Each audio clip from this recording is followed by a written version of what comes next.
welcome to Clarke Cable Film Review Report. The film you're reviewing tonight comes from the metal mind of the kooky old cue ball, Charles Eggman. The Demon Headmaster is one of the last 70s mutants not to have been caught up in the U-Tree scandal, and now he's on the run, the little girl, and Rolf Harris's nephew, Hugh Wolfman. Amazing grace, how sweet the sound that saved a wretch like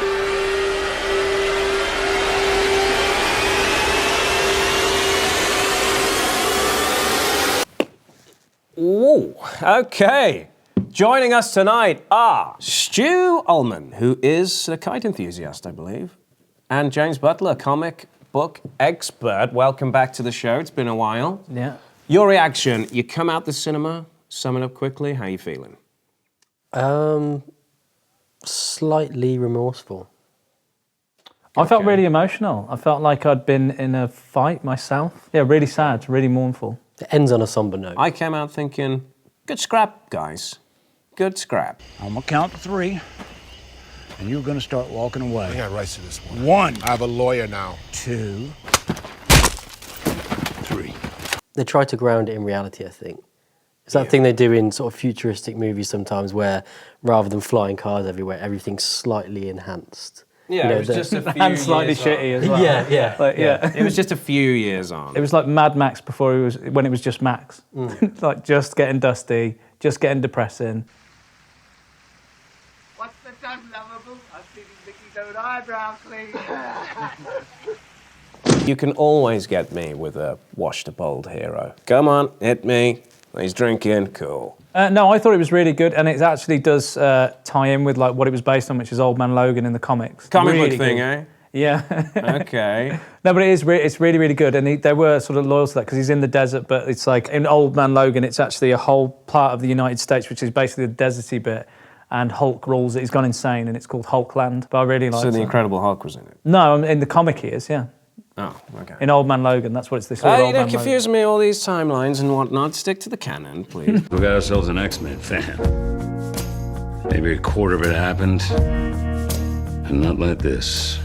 After the first Wolverine film, you know, we could only really go up. Yep, that You was know, a and he did that, piece of and rubbish. he's evolved from, you know, the Wolverine to Logan. You can see Good he until gets that the big old character. monster came at the end. Yeah, definitely. I agree with that. Yeah. His Wolverine is consistently good, even when he's been in bad films or bad situations and stuff. Like he is Wolverine. A Yeah. bit taller than I would have liked, but that's Yeah, and Australian. yeah.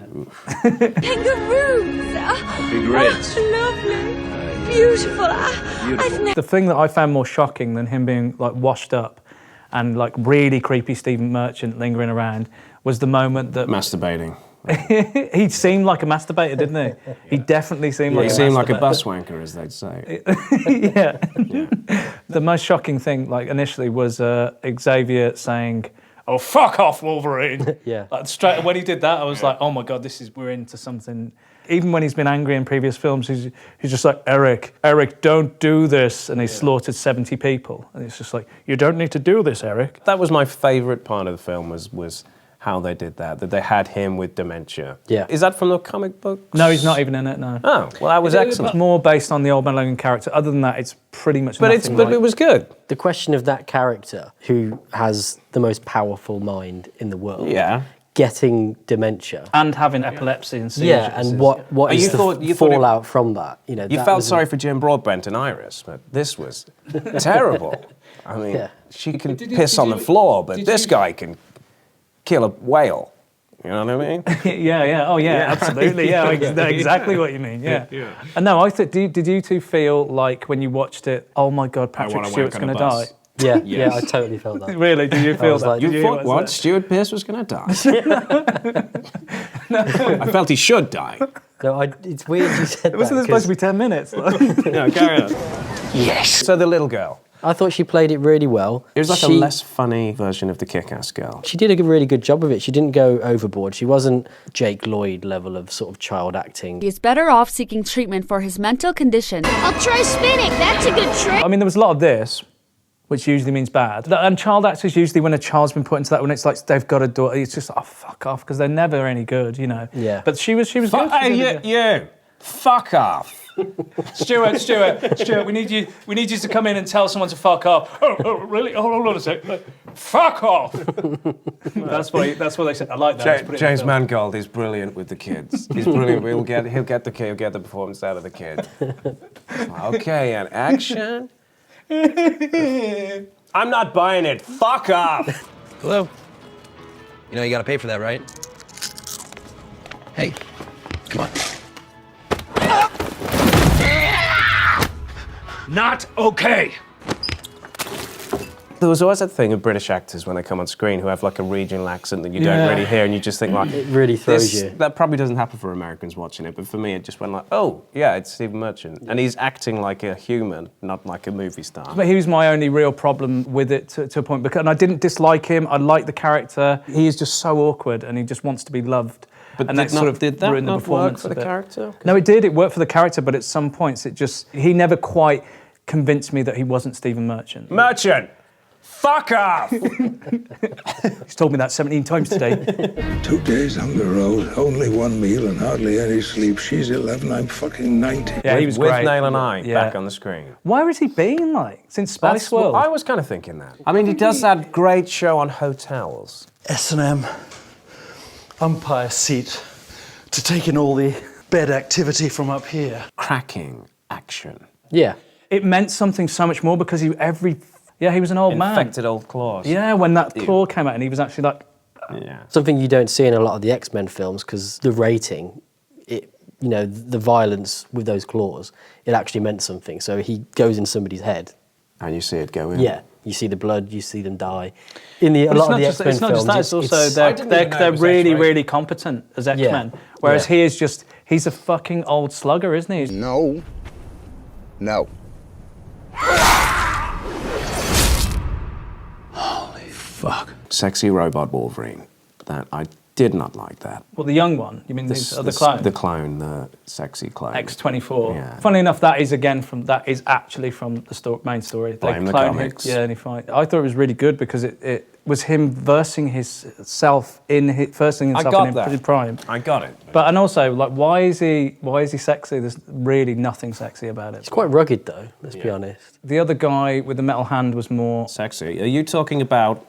Hold on, I've got it up here somewhere. Boyd Holbrook. Oh yeah, man, yeah. Sorry, and if you'd have said who's the actor called, I would have said that. Like, he's from Narcs. I'm going to be honest. I did watch the first 10 minutes of that film, assuming that was Ryan Philippe.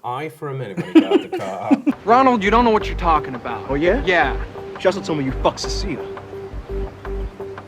Well, I think overall, a successful end to a pretty mixed franchise, I would say.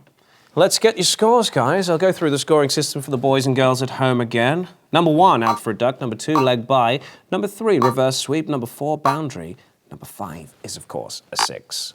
Oink. Okay, James, let's have your score. I think it's a really solid boundary. Really solid, like branching into 6. Stu? For me, it's a boundary, but it's just a boundary, I would say. It's a good film, but it's not a 6 for me. I'm going to say it just scrapes a boundary for me. I preferred it when I was walking out of the cinema, and then since then, it's gotten a bit... I think it just scrapes one for me, because there's one thing, and it's completely irrational, that really irked me about it.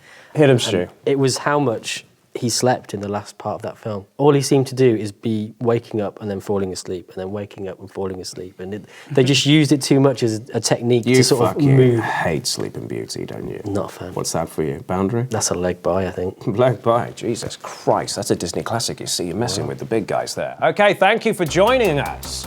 I'm Clarke Cable, and I think I will stay in the crease.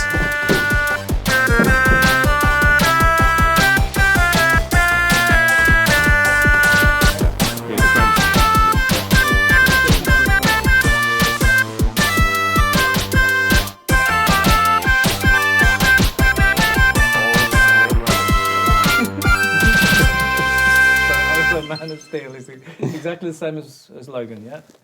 Just the same. Okay. Phew.